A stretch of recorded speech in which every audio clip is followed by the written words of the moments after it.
शांति। आज 30 अप्रैल 2024 के बाबा के अनमोल मधुर महावाक्य सुनेंगे। आज की मुरली में बाबा कहे, तुम बच्चों के याद का आधार साइलेंस है और साइलेंस का अनुभव करने के लिए अंतर्मुखी होना आवश्यक है। जितना अंतर्मुखी होकर के हर कर्म करते जाएंगे, बुद्धि योग बाहर की सब बातों से निकालकर सतो प्रधान होने के लिए अंदर ही अंदर बाप को याद करने की मेहनत करते हैं, तो बाबा कहे तुम्हें अपार खुशी रहेगी। साथ ही साथ हद से बुद्धि योग निकाल करके बेहद में ले जाना है। पोतामिल को चेक करना है अंतर्मुखी होकर के कि सारा दिन हमने बाप को कितना याद किया, कोई भूल तो नहीं की। तो बाबा कहे अंतर्मुखता का गुण इस ज्ञान मार्ग में प्रथम है, क्योंकि उसी से ही हम अपनी उन्नति कर सकते हैं। तभी कहा जाता है अंतर्मुखी सदा सुखी, बाह्यमुखी सदा दुखी। तो सुनते हैं आज के बाबा के अनमोल मधुर महावाक्य। ओम शांति। मीठे बच्चे, अपना पोतामिल चेक करो कि सारे दिन में बाप को कितना समय याद किया, कोई भूल तो नहीं की, क्योंकि तुम हर एक व्यापारी हो, तो नफा नुकसान अपना देखना है। प्रश्न है आज की मुरली से, कौन सी एक मेहनत अंतर्मुखी बन करते रहो तो अपार खुशी रहेगी? उत्तर, जन्म जन्मांतर जो कुछ किया है, जो सामने आता रहता है, उन सब से बुद्धि योग निकाल सतो प्रधान बनने के लिए बाप को याद करने की मेहनत करते रहो। चारों तरफ से बुद्धि हटाए, अंतर्मुखी बन बाप को याद करो, सर्विस का सबूत दो तो अपार खुशी रहेगी। ओम शांति। बाप बैठ बच्चों को समझाते हैं। यह तो बच्चे जानते हैं कि रूहानी बाप रूहानी बच्चों को बैठ समझाते हैं। रूहानी बाप हुआ बेहद का बाप, रूहानी बच्चे भी हुए बेहद के बच्चे। बाप को तो सब बच्चों की सदगति करनी है। इस द्वारा इन बच्चों द्वारा विश्व की सदगति करनी है। बाबा को सदगति करनी है, इसके द्वारा, हम बच्चों के द्वारा। सारे विश्व के बच्चे तो यहाँ आकर नहीं पढ़ते हैं, नाम ही है ईश्वरीय विश्वविद्यालय। मुक्ति तो सबकी होती ही है। मुक्ति कहो, जीवन मुक्ति कहो, मुक्ति में जाकर फिर भी सबको जीवन मुक्ति में आना ही है।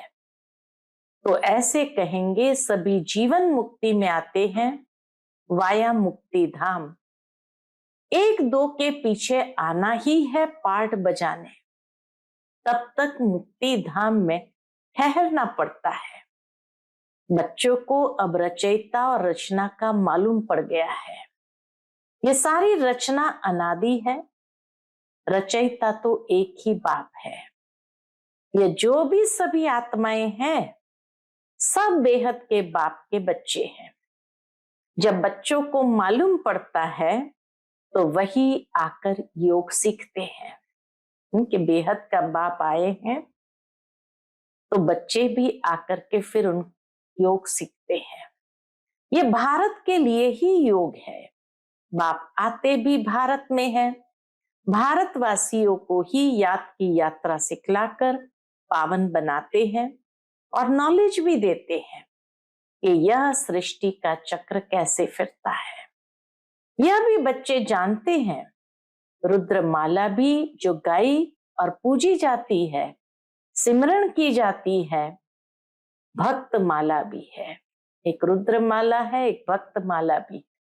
ऊंचे ते ऊंच भक्तों की माला है। हाँ? कौन से भक्त? दुनिया में तो अनेक भक्त है, लेकिन माला किसकी बनती है? जो ऊंचे के ऊंचे भक्त हो, उनकी माला है।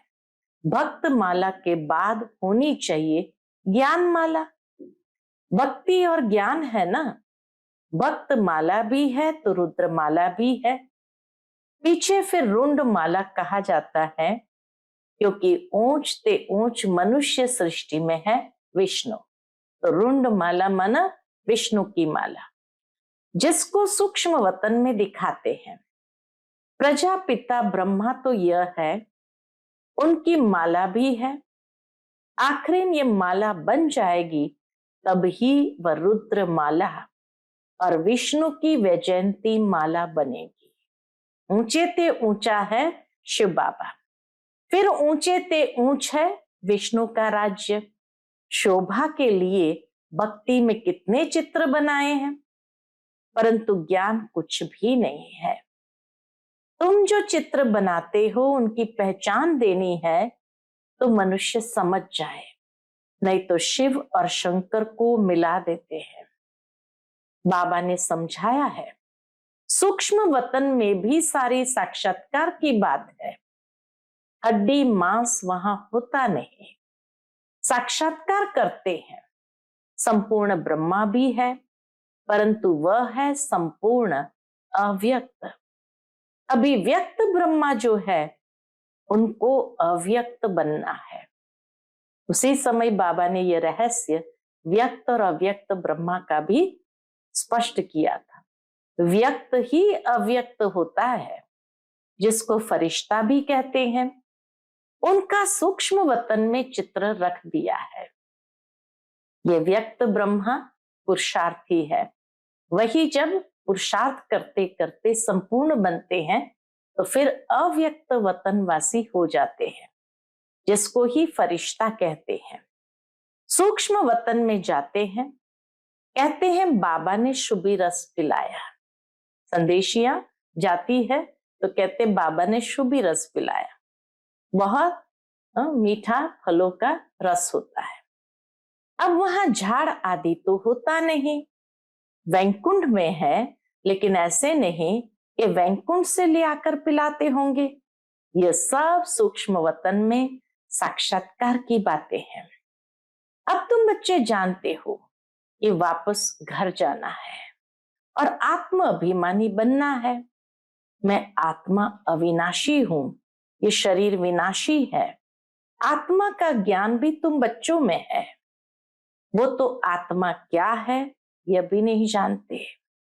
उन लोगों को यह भी मालूम नहीं कि कैसे उनमें 84 जन्मों का पाठ भरा हुआ है।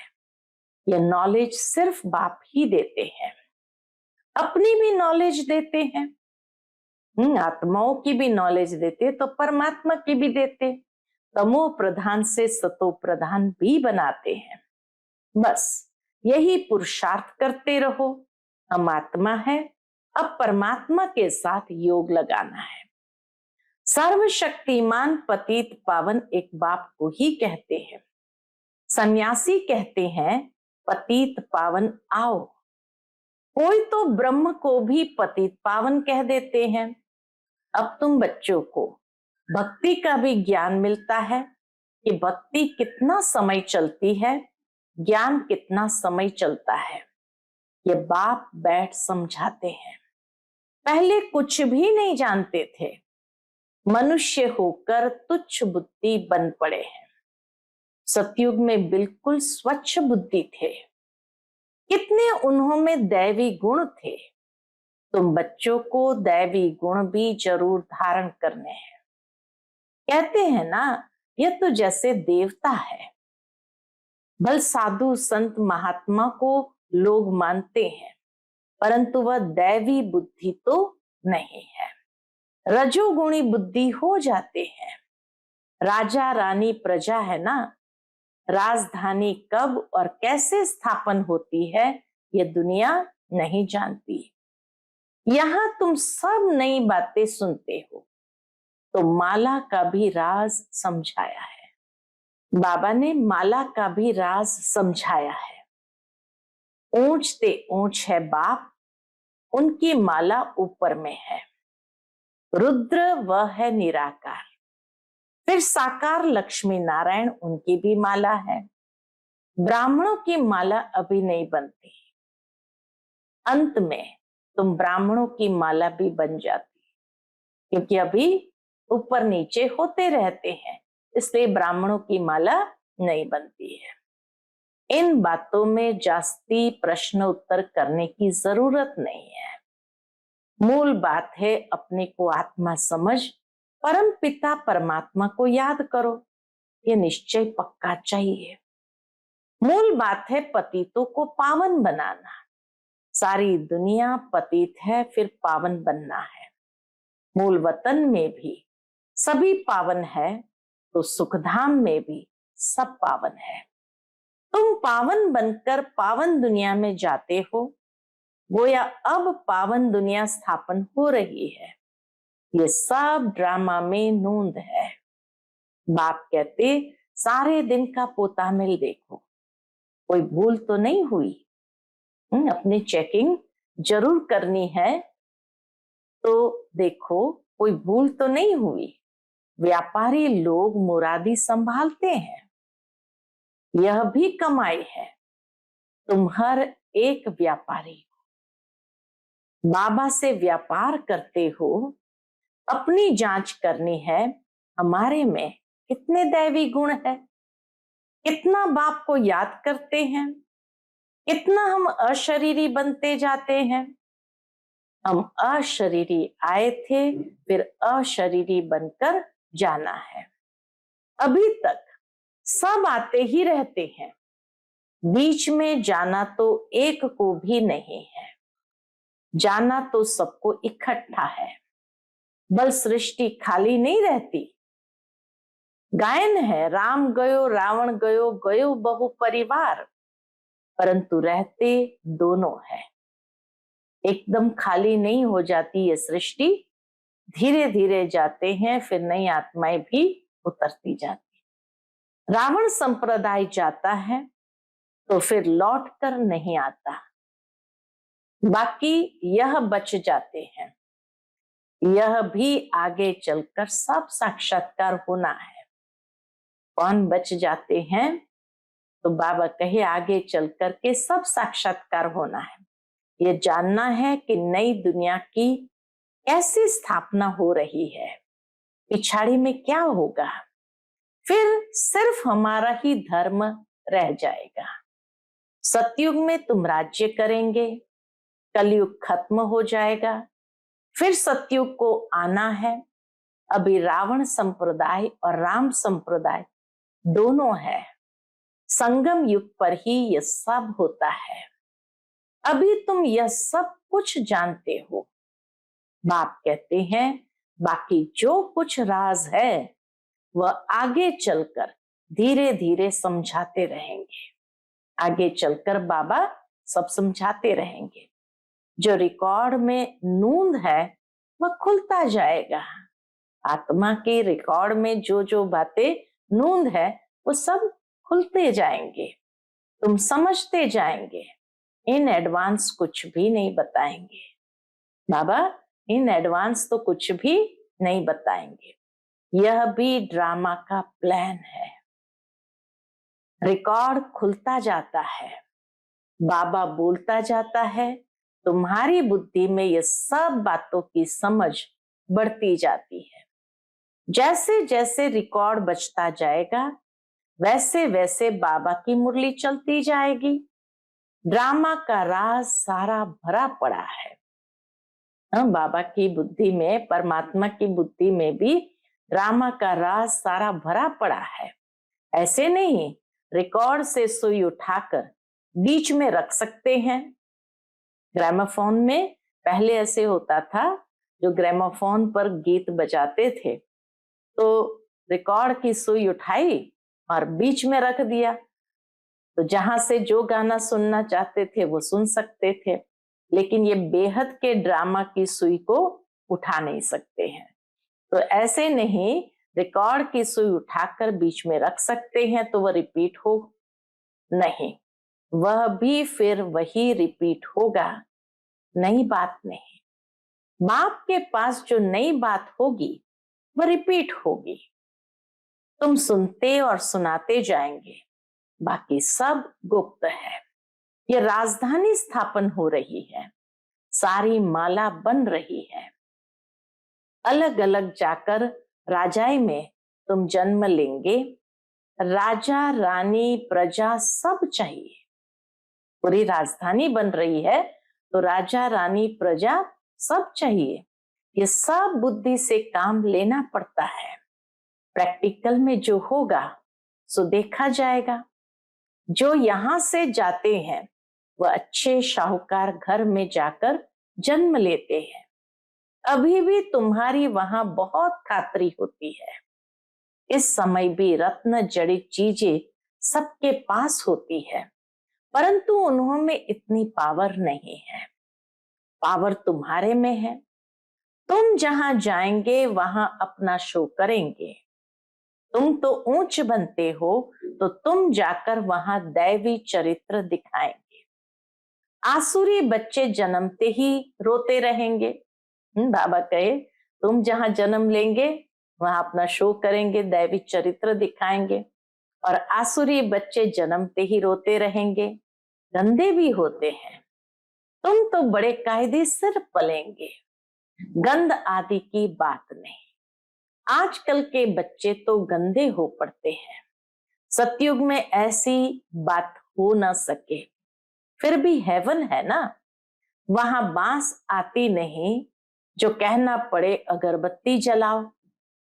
बगीचों में बहुत खुशबूदार फूल होंगे, यहाँ के फूलों में इतनी खुशबू नहीं है।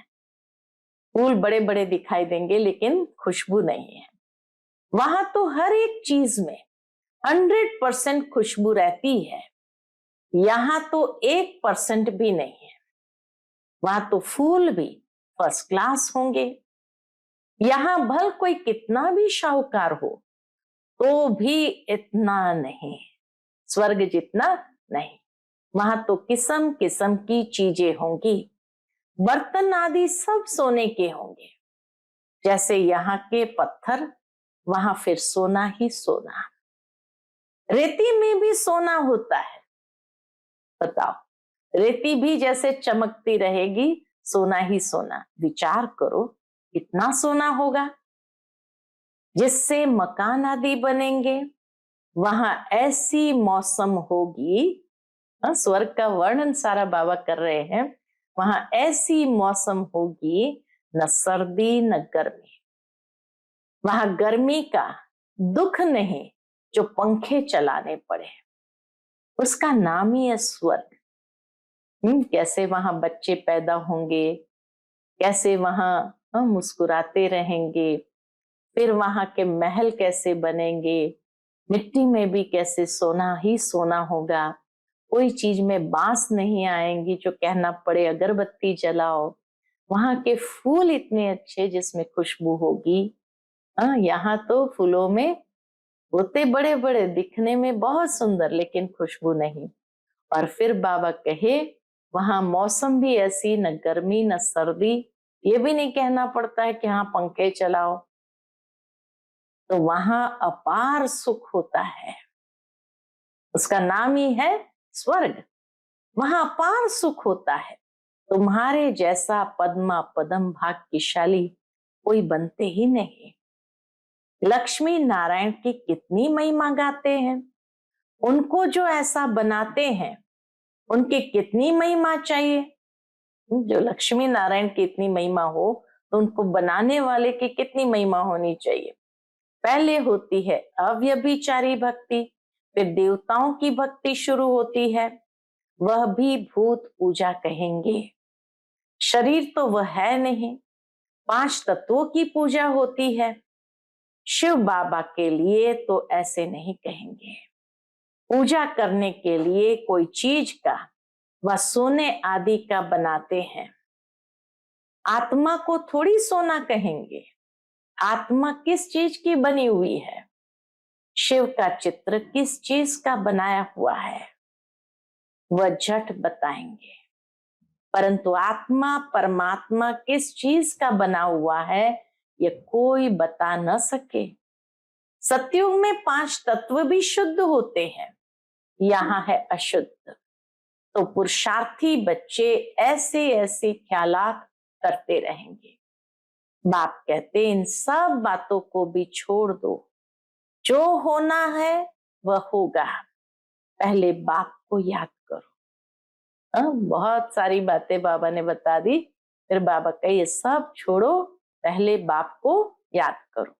चारों तरफ से बुद्धि हटाकर माम एकम याद करो तो विकर्म विनाश होंगे।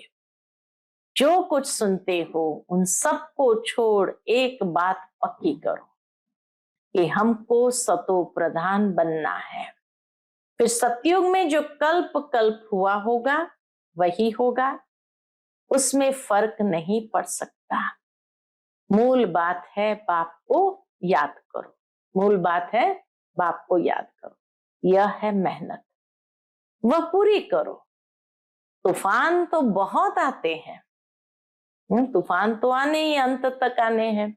जन्म जन्मांतर जो कुछ किया है वह सब सामने आता है। तो सब तरफ से बुद्धि को हटाकर मेरे को याद करने का पुरुषार्थ करो, अंतर्मुखी होकर। तुम बच्चों को स्मृति तो आई, सो भी नंबरवार पुरुषार्थ अनुसार। सर्विस से भी मालूम पड़ जाता है, सर्विस करने वाले को सर्विस की खुशी रहती है। जो अच्छी सर्विस करते हैं उनकी सर्विस का सबूत भी मिलता है। पंडे बनकर आते हैं, कौन महारथी घोड़े सवार प्यादे हैं वह झट पता पड़ जाता है। अच्छा, मीठे मीठे सिकिलते बच्चों प्रति माता पिता बाप दादा का याद प्यार और गुड मॉर्निंग। रूहानी बाप की रूहानी बच्चों को नमस्ते। हम सभी रूहानी बच्चों की रूहानी माता पिता बाप दादा को याद प्यार, गुड मॉर्निंग और नमस्ते। नमस्ते, शुक्रिया बाबा, शुक्रिया। आज की मुरली से धारणा के लिए मुख्य सार है, पहली पॉइंट, दूसरी सब बातों को छोड़ बुद्धि को चारों तरफ से हटाकर सतो प्रधान बनने के लिए अशरीरी बनने का अभ्यास करना है, दैवी गुण धारण करने हैं। दूसरी पॉइंट, बुद्धि में अच्छे अच्छे ख्यालात लाने हैं। हमारे राज्य स्वर्ग में क्या क्या होगा उस पर विचार कर अपने को उस जैसा लायक चरित्रवान बनाना है। यहां से बुद्धि निकाल देनी है, इस पतित दुनिया से बुद्धि को निकाल देनी है। आज का बाप दादा का मधुर वरदान हम बच्चों के प्रति है, सेवा द्वारा मेवा प्राप्त करने वाले सर्व हद की चाहना से परे सदा संपन्न और समान भव। सेवा द्वारा मेवा प्राप्त करने वाले सर्व हद की चाहना से परे सदा संपन्न और समान भव। सेवा का अर्थ है मेवा देने वाली, सेवा का अर्थ ही है मेवा देने वाली। अगर कोई सेवा असंतुष्ट बनाए तो वो सेवा सेवा नहीं है। ऐसी सेवा भल छोड़ दो लेकिन संतुष्टता नहीं छोड़ो। जैसे शरीर की तृप्ति वाले सदा संतुष्ट रहते हैं, वैसे मन की तृप्ति वाले भी संतुष्ट होंगे। संतुष्टता तृप्ति की निशानी है। तृप्त आत्मा में कोई भी हद की इच्छा, मान शान, सेल्वेशन, साधन की भूख नहीं होगी। वे हद की सर्व चाहना से परे सदा संपन्न और समान होंगे। आज का स्लोगन है, सच्ची दिल से निस्वार्थ सेवा में आगे बढ़ना अर्थात पुण्य का खाता जमा होना।